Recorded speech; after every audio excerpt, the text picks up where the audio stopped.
Bismillahirrahmanirrahim. Assalamualaikum warahmatullahi wabarakatuh. Alhamdulillahirabbil alamin.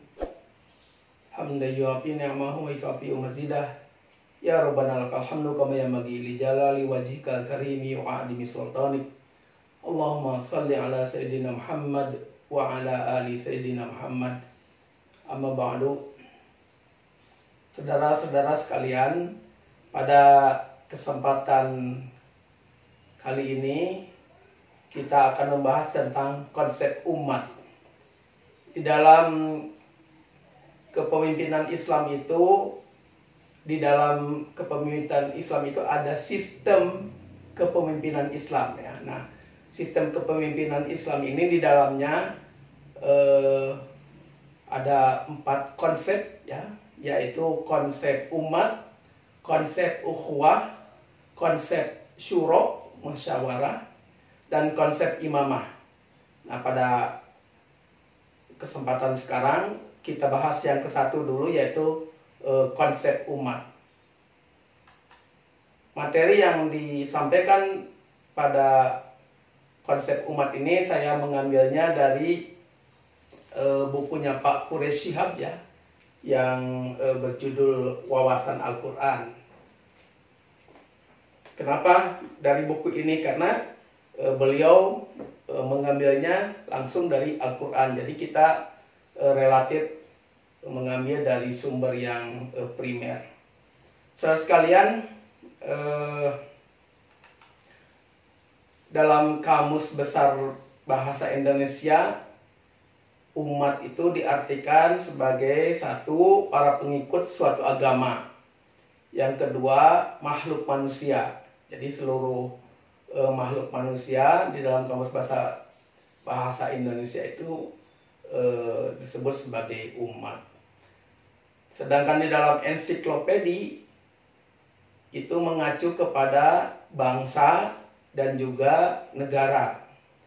Nah, kalau di dalam bahasa Arab, kata umat itu terambil dari kata amma ya ummu, yang berarti menuju, menumpu, dan meneladani. Dari akar kata yang sama, kemudian lahir kata atau ummi, ibu ya.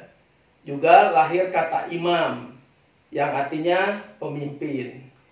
Nah, ini berarti kenapa ibu dan imam itu berakar kata yang sama dengan umat? Karena keduanya menjadi teladan, menjadi tumpuan pandangan dan harapan anggota masyarakat. Kemudian bagaimana kriteria umat itu?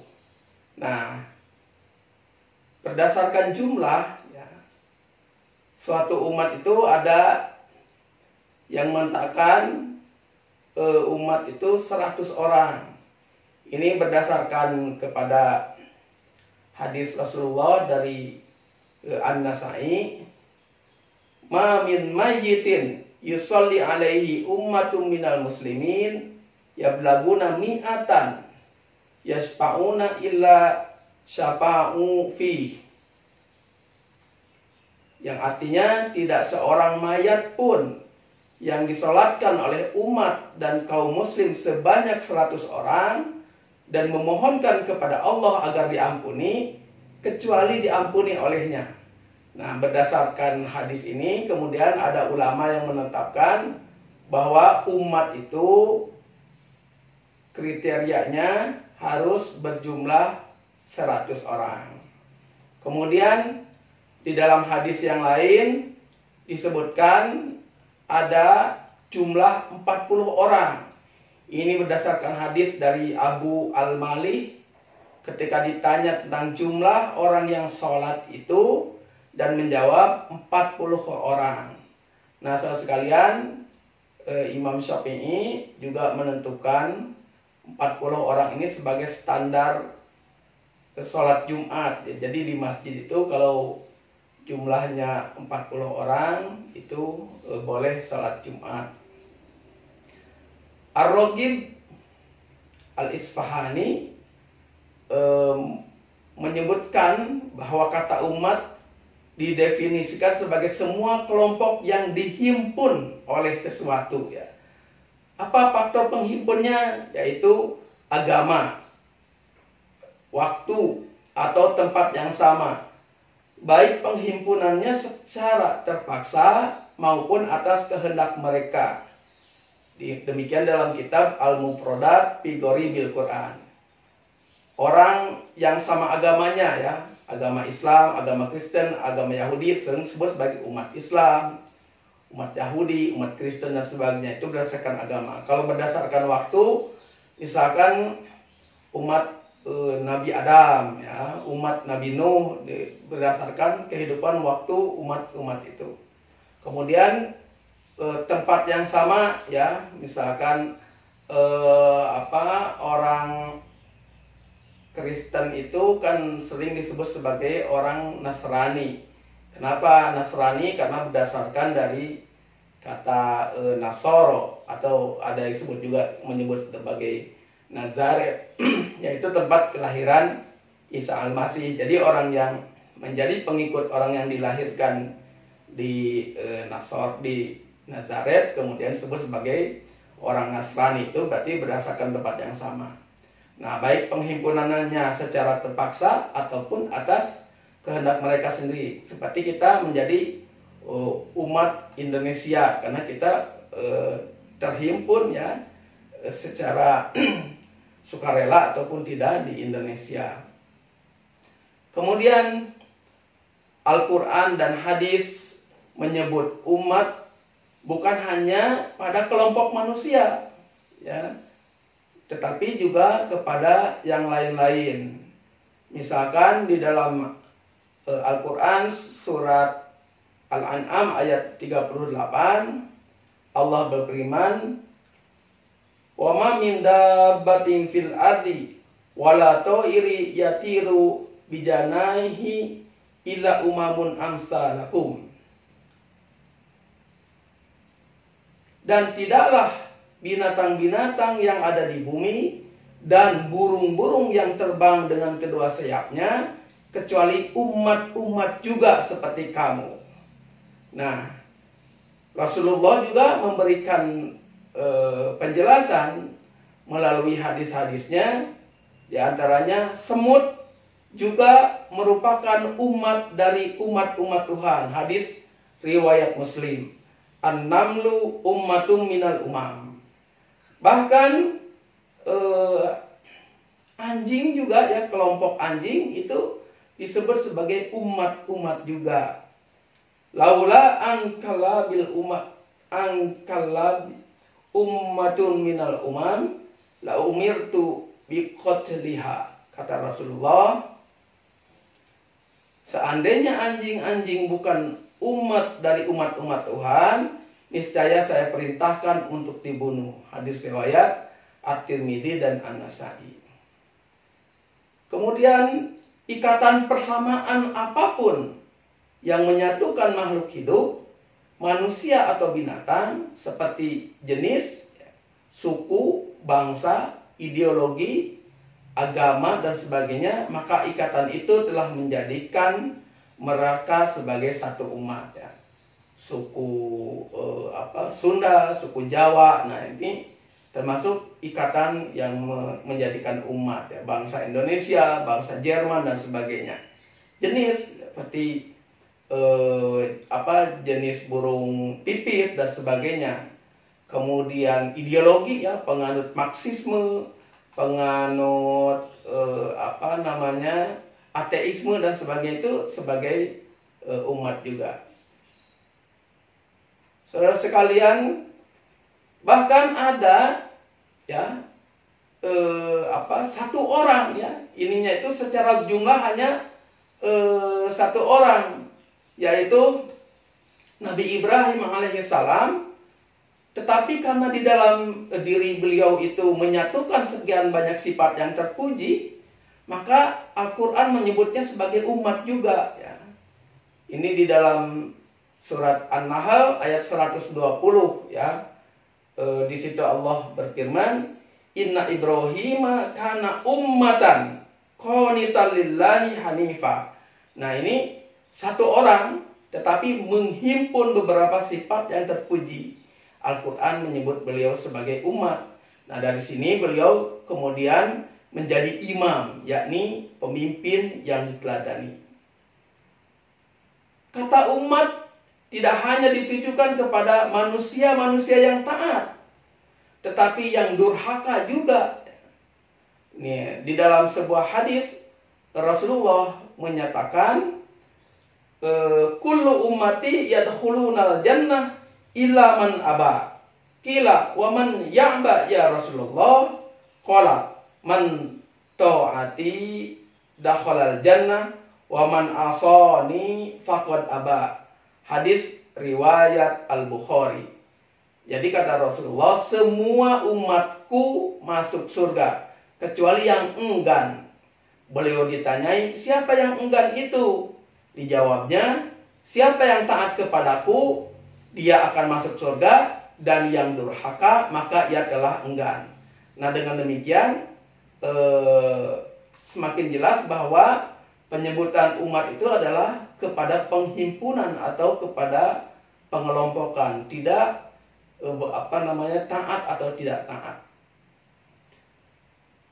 Di dalam Quran surat Ar-Ra'd ayat 30 juga menggunakan kata umat untuk menunjuk orang-orang yang enggan menjadi pengikut para nabi. Kata Ad-Damigoni, ya, di dalam Al-Quran itu kata umat dalam bentuk tunggal terulang sebanyak 52 kali. Nah, dari 52 kali itu ternyata setelah diklasifikasi ada 9 arti untuk kata umat itu. Yang pertama adalah kelompok. Yang kedua agama, ya, dalam hal ini lebih kepada pengikut agama tauhid. Yang ketiga waktu yang panjang, ya. Yang selanjutnya yaitu kaum. Yang selanjutnya pemimpin, kemudian generasi yang lalu, umat Islam, orang-orang kafir, dan manusia seluruhnya. Jadi kata Ad-Damigoni, lagi-lagi benang merahnya adalah himpunan.